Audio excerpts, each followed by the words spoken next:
You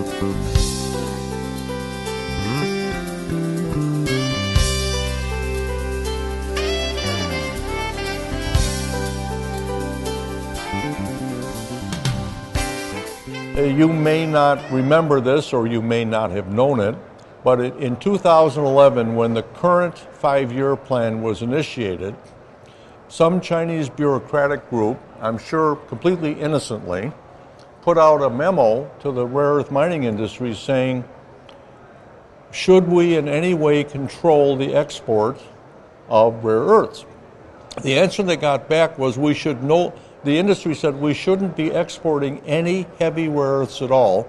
We have the world's supply, we don't have enough, and we're going to run out, and it'll impact downstream billions and trillions of dollars worth of manufacturing. Okay. So they put out a memo. I remember this. It was April 2011. They said, we've been informed by the industry, and we're thinking of discontinuing the export of heavy rare earths. Well, some of you may remember this created quite a little stir. Remember, it was just bureaucrats talking to each other. Nobody who had power had even seen this memo. Anyway, it didn't happen, but it should have been a warning to us that there was something going on here. If the Chinese rare earth industry was saying, hey, we're worried about this stuff, that was telling you two things. One, they're worried about it, and two, they don't think the other guys are going to ever have any.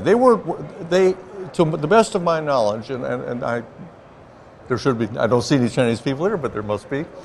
To the best of my knowledge, the Chinese rare earth industry and rare earth permanent magnet has never worried about the American, Canadian, British, European rare earth permanent magnet industry. That's not, their market is so gigantic in China that why would they care about these small markets outside? What I mean is, our market is their market. They're the ones who sell to us. They're not worried about competition from us. But they are apparently worried about running out of raw materials. And I can tell you from my own experience, they need to be worried.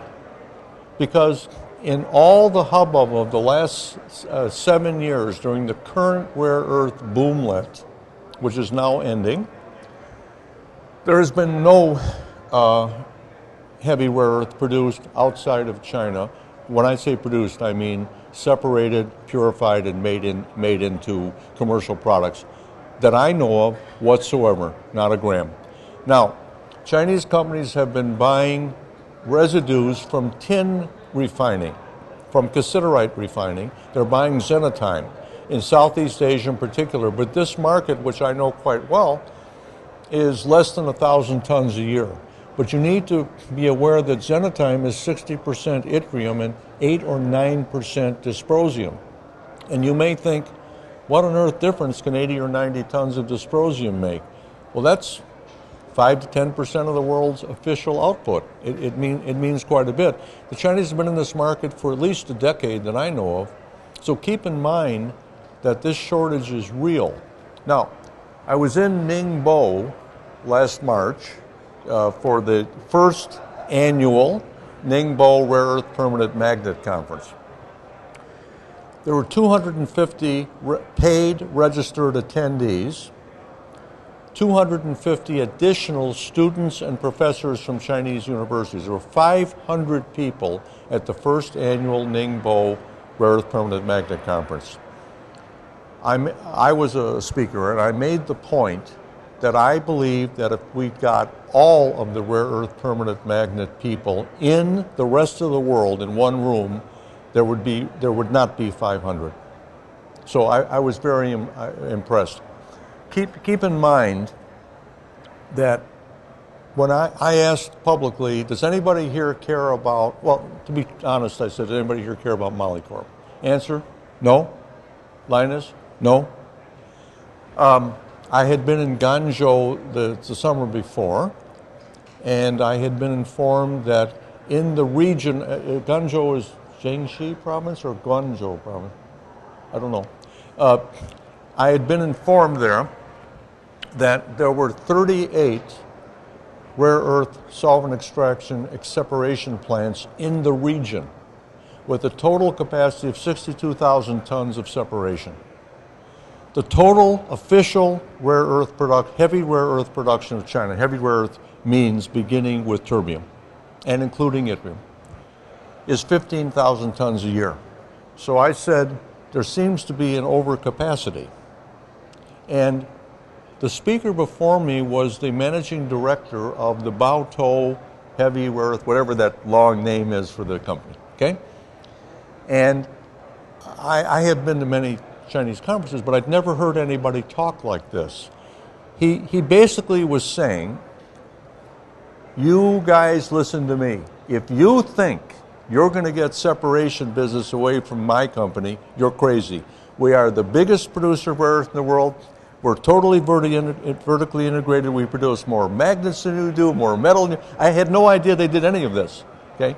And he was saying, whatever you think you're going to do with your excess capacity, you're not going to compete with us. Now, in other words, it was Chinese people battling in the best form of capitalism, ruthless, cutthroat capitalism. And that conference was about 200 people, 190 Chinese people, and the rest. The conference in Ningbo was 490 Chinese people and the rest. Okay, I was among the rest in both of those. Okay, what I'm saying to you is that I saw a sign here from a Chinese magnet company, a good one, that said they have reduced dysprosium magnets, they have the regular dysprosium magnets, and they have magnets that never needed dysprosium. Okay. Keep in mind that the development of these magnets, the production of these magnets in mass in the United States, neodymium iron boron, is since 1980, is that correct? No more than that. And this is something, it took quite a while before people figured out that metal wasn't a quality. If you read English or any literature for the last several centuries, you'll see that people are, when they talk about metal, they talk about my metal, your metal. It's the same word. What they mean is strength, the strength of a metal. Maybe it shines like a metal. They didn't have any idea that there was a category of things called metals. Okay? Now we know. There are no more elements to be produced beyond the periodic table that any human's ever going to see more than an atom or two of. So we're not going to have any useful quantity of any element, any metal that we do not already know. 4,000 people in China, PhD level, master's level, are studying rare earth chemistry and physics every day. In the United States, my guess is that number is about 40, if that. The point I'm making is that we've studied this stuff to death. We know the electromagnetic properties of the rare earths. We're very intrigued by the rare earths. Their chemical properties are so similar that the only way to separate them is a modern variation of Madame Curie's method of separating radium from the ore she plant. So those who tell you they are going to discover magnetic properties of something else, and that you don't have to worry about rare earth permanent magnets anymore, don't need dysprosium. This is all nonsense. Nonsense. It's not going to happen. What is going to happen is that people are going to find different ways of decorating grain boundaries using less material, right? Okay, whatever he's talking about. So that uses, I was in the automotive catalytic converter field, and one day people figured out you don't have to flood the thing with platinum, palladium, and rhodium. You're only using the surface, so one atom would be sufficient, or just a couple. And so the automotive industry invented the wonderful term thrifting, using less of the material just for the purposes. We are now in the era of thrifting dysprosium. Great. So we'll use less, but unfortunately we want more magnets that use it. So what are we going to do? We're going to use more. So the problem is the official production of dysprosium is 1,500 tons. Let's say, for argument's sake, the world market is producing 100,000 tons of neodymium iron boron magnets a year. So let's say, for argument's sake, that's 80,000 tons in China, 20,000 tons in Japan, and the rest of the world, the balance. Okay, because that's what it is. Now, 1,500 tons of dysprosium means if you could have 1.5%, right? Okay, but that actually sounds like a lot to me, except that I know that when you take a selection of magnets out of the automotive market and take a random sample, we're finding from 4 to 13%. That's the game.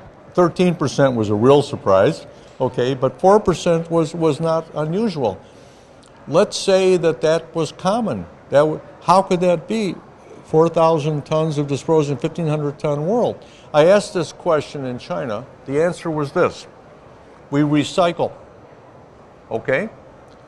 Then the Chinese Society of Rare Earths gentleman told me we also illegally produce at night. I said, okay.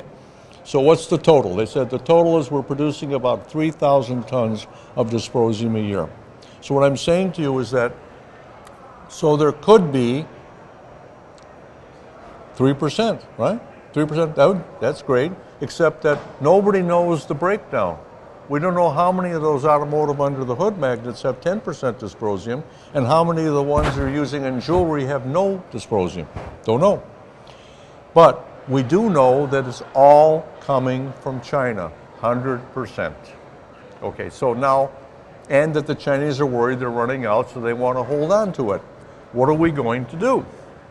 Let's take a look. I think this, if any of you want to read my philosophy of chemistry and metals, it's all in this. What I was saying was that we're not going to find any substitutes for dysprosium. This is just a little logic chain showing why. Okay. Demand and supply. Just keep in mind that if you make more of something, it's probably going to sell for less. Now, the rare earth industry has been saying that we'll produce more and get more money for stuff. That doesn't make any sense. Even Paul Krugman wouldn't agree with that. This is something about the relative value of rare earths. World production of iron, the last 12 months, 1.5 billion tons, 1.5 billion. Chinese part of that, 780 million tons.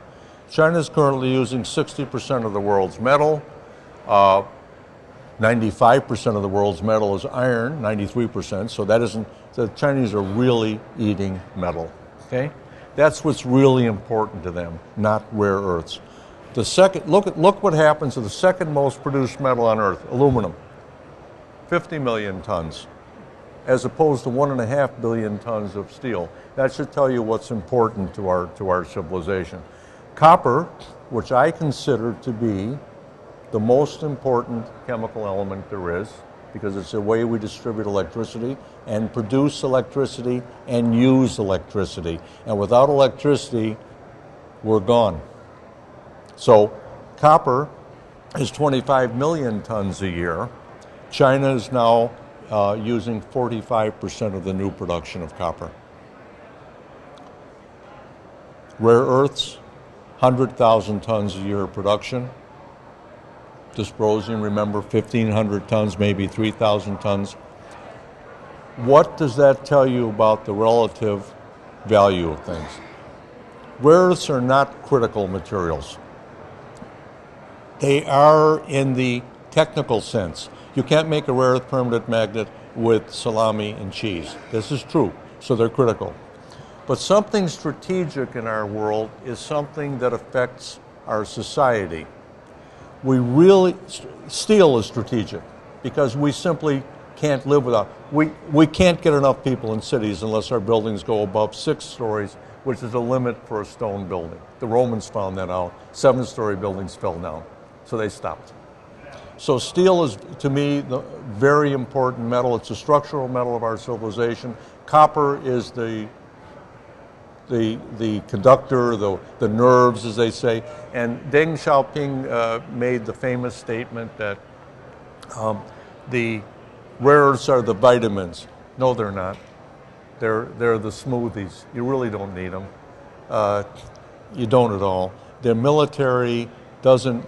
They can make smart bombs with ferrite magnets and alnico magnets. Most of you are old enough to remember when they did just that. Okay, so forget that.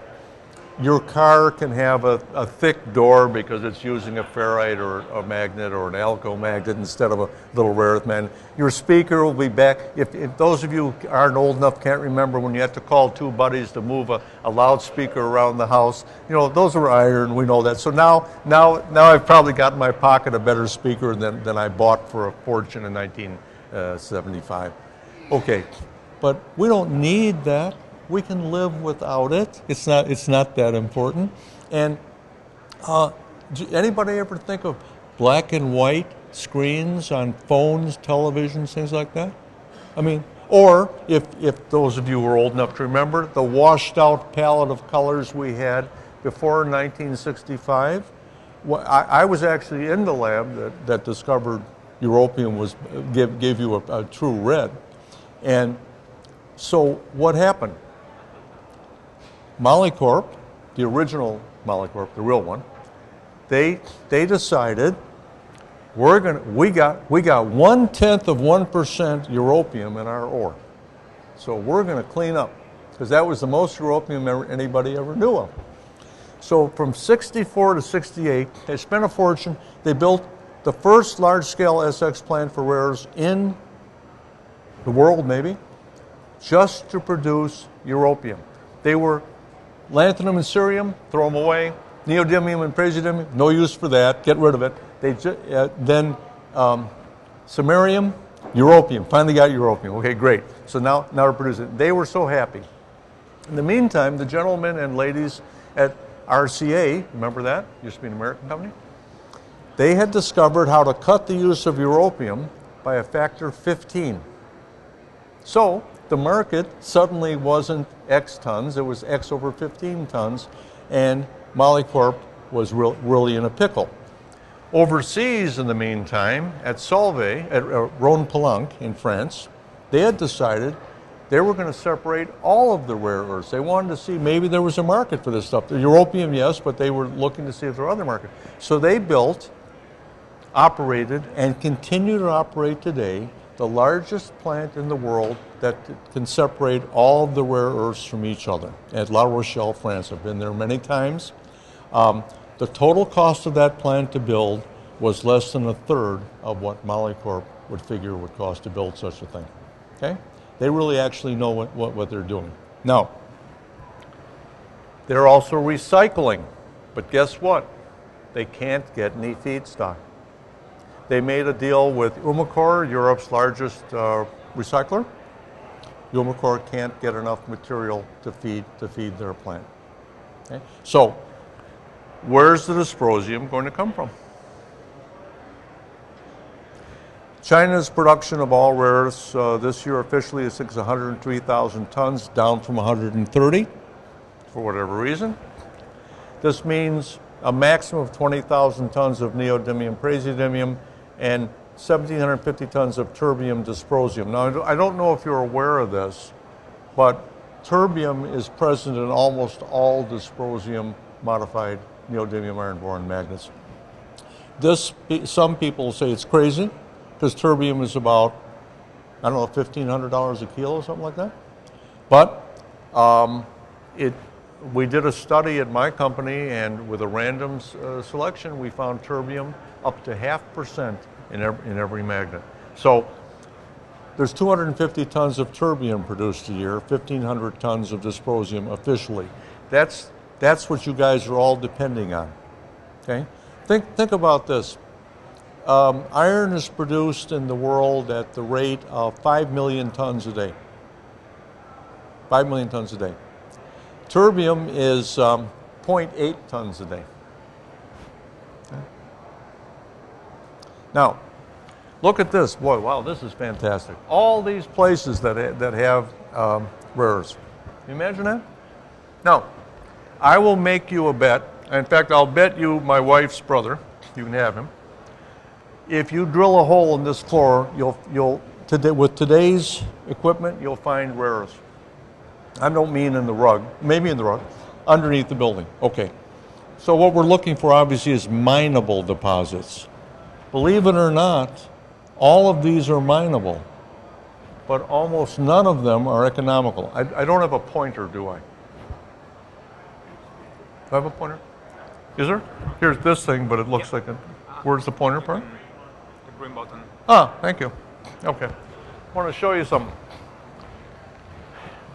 I couldn't put... There's 400 some odd known deposits, 250 companies. Let's see where the heavy rare-earths are. Norishar, Hastings, Wolverine,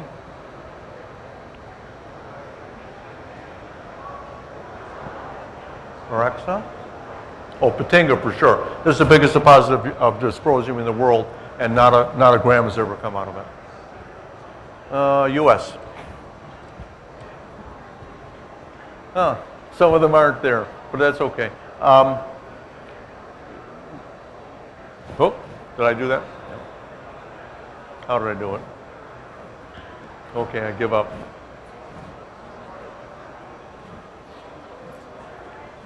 To press the back button. Oh, back button, okay. Or not. Or not, right. See, right in the middle of this thrilling discussion.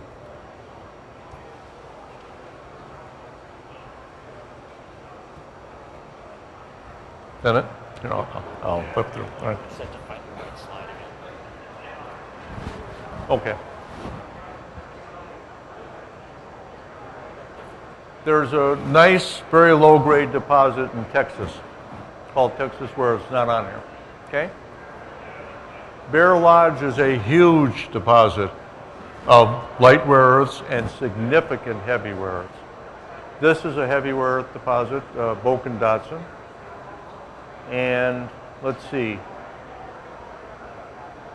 These three that I just mentioned have a total cost of bringing the mining into production of under $200 million. One of the best deposits of heavy rare earths in the world is Strange Lake. Okay? $2.5 billion for the mine. Forget about it.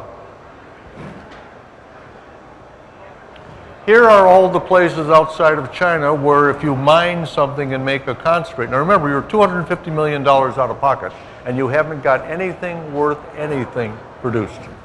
Now you want to separate those things into materials that can have value. So here's where you go. Whoop, can't go there. That's company-only material. They don't do tolling. They just started doing tolling. So far they haven't got anybody they've accepted, because nobody's producing a concentrate they can toll.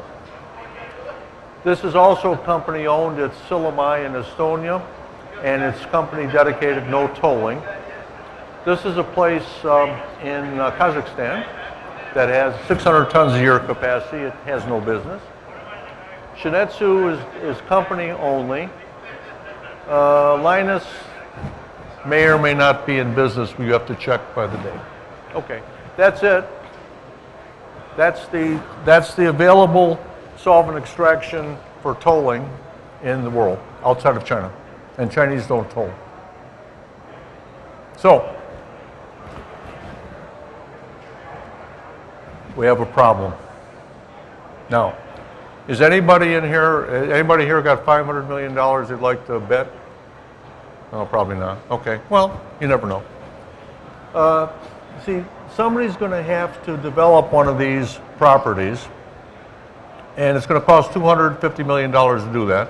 Then they're going to have to build a separation plant, and that's going to cost $50 to $100 million. Then they're going to have to build a metal making plant for another 50. Then that metal making plant may or may not be able to make rare earth magnet alloys. If it does, and they meet specification, they'll be able to sell those alloys to you, the magnet makers. In the meantime, China has is producing all of the critical raw materials, the dysprosium, the heavy rare earths, and the light rare earths. Japan is, for the moment, getting enough material to keep going and trying. Japan is trying very hard to develop mining here, Orissa, and here, Dongpang. That's Vietnam. But they're not doing very well, and it's a mess. It's probably not going to happen. So, I don't know what you're all going to do. I really don't. But if I were you, I would pray. I know religion's out of style, but I don't know what else to tell you. Because it's not economical to produce heavy rare earths. It isn't even economical in China. They're produced because they have to be produced. And in order for us to have a rare earth permanent magnet industry vertically integrated in the United States, we must have terbium and dysprosium. If we're going to have a phosphor industry, we need terbium and europium. If we're going to have, this is not a secret, the U.S. military is in love now with heavy rare earth modified aluminum and magnesium for armor. And it turns out 0.1% scandium, what's that? Make a tremendous difference in the mechanical and ductile properties, tensile properties of aluminum.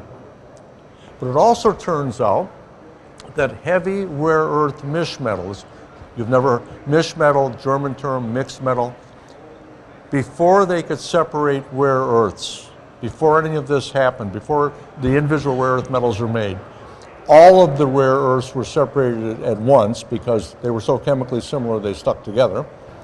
And when you reduce those, like let's say with molten metal, you would get mixed metal, mish metal. Now, for the first rare earth related product in the world was thorium. It was used to make bright white gas mantles by von Welsbach, I think. He founded Tribacher, it's still in existence. The second use was, of course, the better use. It was for lighter flints for cigarettes so we could kill ourselves. And everybody who's ever flicked a lighter has run a ceramic wheel against a mish metal rod throwing sparks. The other use, even better, was for military tracer ammunition, because every 10th round in a machine gun belt is a thin copper-coated mish metal, and as soon as the copper burns off, it glows bright white, so John Wayne, holding that .30 caliber, can see where the bullets are going. Okay? Radar has since made that obsolete. Now, somebody outside of China is going to have to develop. We have all the rare earths and heavy rare earth deposits you want. We know how to separate the rare earths into high purity individual rare earths. We know how to make all of those rare earths into metals and alloys. Nobody is doing it outside of Japan and China. Unless somebody does it, there is not going to be an integrated rare earth permanent magnet industry outside of China and Japan. If I had to guess at the moment, I'd say that the United States is going to be producing heavy rare earths before the end of this decade. Not nearly enough for just those in this room, but enough for one or two to be independent of China. Any questions? Now, you may think, what do I know? I've been advising rare earth miners and refiners and magnet companies for quite a while. I'm 74. I started working in rare earth chemistry in 1962. I have non-disclosure agreements, a whole pile in my closet. I know everything, everybody's secrets, and what I'm telling you is correct. I'm not going to tell you who's doing what, but let's say heavy rare earths will be produced in North America this decade. Whether metals are made, I couldn't tell you. Yes? Is China government subsidizing the investment? Investment where, in China? Yeah, the government is providing the money. In my opinion, Yes. Now, so the United States get into it, would you rely on private dollars or? You have to, because the United States government is completely flummoxed. They do not understand the problem. They have no idea what the problem is. And they have meetings of bureaucrats, they talk to each other, and they come to the conclusion that they're all wonderful. And everybody's doing a great job and should get more funding. They don't know anything.